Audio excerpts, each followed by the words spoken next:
Hello everyone, welcome to academic solution. তো আশা করি তোমরা সবাই অনেক বেশি ভালো আছো। তো আজকের এই ভিডিওতে আমরা মূলত আলাপ করব তোমাদের class 8 English chapter 9 writing differently lesson 9.3.1 এ। তো তোমরা যারা নতুন আছো এবং খুঁজে চ্যানেলটিকে সাবস্ক্রাইব করনি, দ্রুত সাবস্ক্রাইব করুন।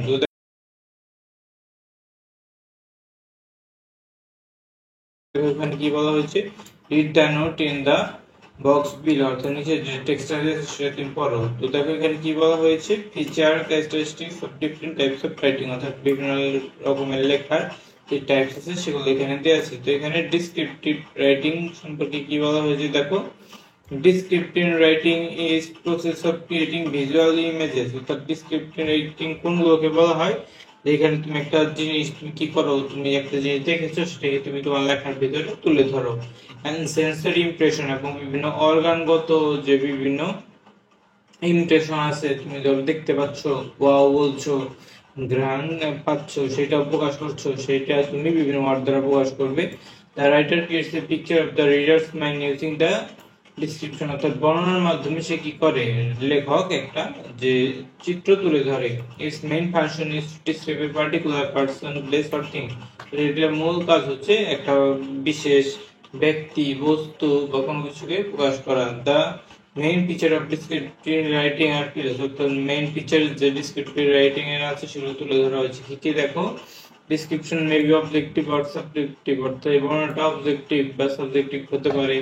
এ good description is a word picture, অর্থাৎ ভালো একটা ডিসক্রিপশনে কি থাকে, একটা ওয়ার্ডের পিকচার থাকে। তারপরে the reader ইমাজিনস the persons place or thing in the describe, অর্থাৎ যে রিডার যে আছে, পাঠক যে থাকে, সে কি করে বিভিন্ন পার্সন ব্যক্তি তাকে কি করতে পারে, বর্ণনা অনুভব করতে পারে, কল্পনা করতে পারে।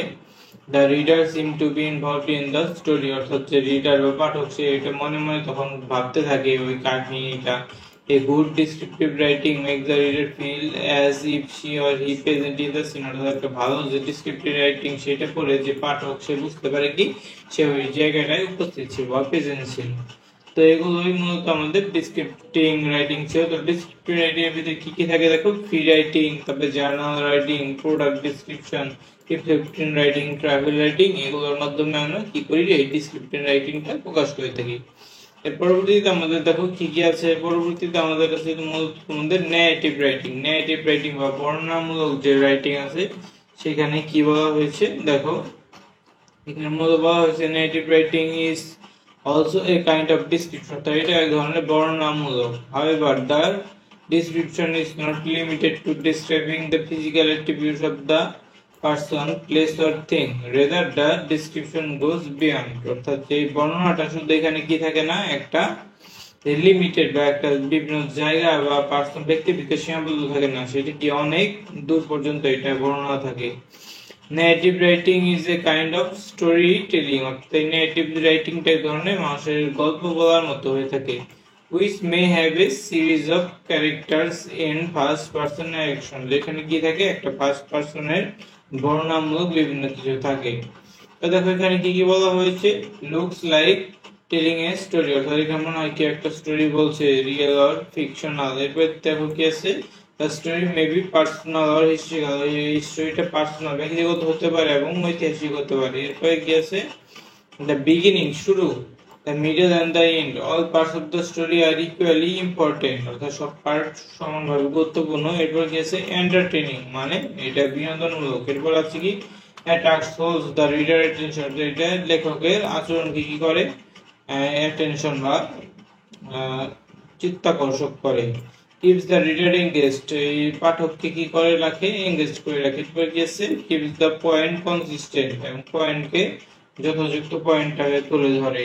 তারপরে অ্যাভয়েডস আননেসেসারি ডিটেইলস, এবং যে অপ্রয়োজনীয় ডিটেইলস গুলো এখানে অন্তর্ভুক্ত থাকে না। তো এই নেটিভ রাইটিং এ কি কি বিষয় থাকে দেখো, নোবেল, পোয়েম, শর্ট স্টোরি, এগুলো অন্তর্ভুক্ত থাকে। এরপরে কি আছে, এক্সপোজিটরি রাইটিং, এক্সপোজিটরি রাইটিং এর ভিতরে কি আছে দেখো, expository writing is used when we want to convey information to the readers, অর্থাৎ এক্সপোজিটরি রাইটিং তখনই উল্লেখ করা হয় যখন আমরা কি চাই, আমাদের ইনফরমেশন গুলো আমরা পাঠকের কাছে পৌঁছাতে চাই, অর হেল্প দেম, এবং তাদের সাহায্য করতে চাই, বেটার আন্ডারস্ট্যান্ড সামথিং, কোনো কিছু ভালোভাবে বোঝাতে। এক্সপোজিটরি রাইটিং ইনক্লুডস পয়েন্টস। এক্সপোজিটরি রাইটিং এর বিভিন্ন পয়েন্ট ইনক্লুড থাকে, যেমন compare and contrast, তারপর cause and effect analysis. The main feature of expository writing as pillars. অর্থাৎ expository writing এর মেইন ফিচার গুলো এখানে তুলে ধরা আছে। কি কি সেগুলো দেখো এখানে। পারপাসফুল, উদ্দেশ্যপূর্ণ, কনভার্স ফ্যাক্টস উইথ ক্ল্যারিটি, অর্থাৎ বিভিন্ন ফ্যাক্ট বা বিষয়বস্তুকে অনেক ক্লিয়ার ভাবে তুলে ধরে। তারপরে এক্সপ্লেইন নিউমেরাইজ দ্য ফ্যাক্টস, অর্থাৎ বিভিন্ন ফ্যাক্টস কে এক্সপ্লেইন করে। তারপরে কন্টেইনস থিসিস স্টেটমেন্ট, বিভিন্ন থিসিস স্টেটমেন্ট কেও যে অন্তর্ভুক্ত থাকে। তারপরে includes relevant information, relevant information থাকে। এরপরে কি আছে, consider what readers already no, অর্থাৎ যে রিডার যা যা কিছু জানতে পারে সেই বিষয়গুলো উল্লেখ থাকে। এরপরে কি আছে, connect the facts and main idea with clear statement, অর্থাৎ সে যে ফ্যাক্টস এবং ক্লিয়ার স্টেটমেন্ট গুলো সেখানে উল্লেখ থাকে। তো এক্সাম্পল অফ এক্সপোজিটরি রাইটিং আর বিজনেস রাইটিং, ইনস্ট্রুমেন্টাল আর্টিকেলস, তারপরে news writing, receipt, scientific reports, technical writing, textbooks, এগুলো এখানে উল্লেখ থাকে।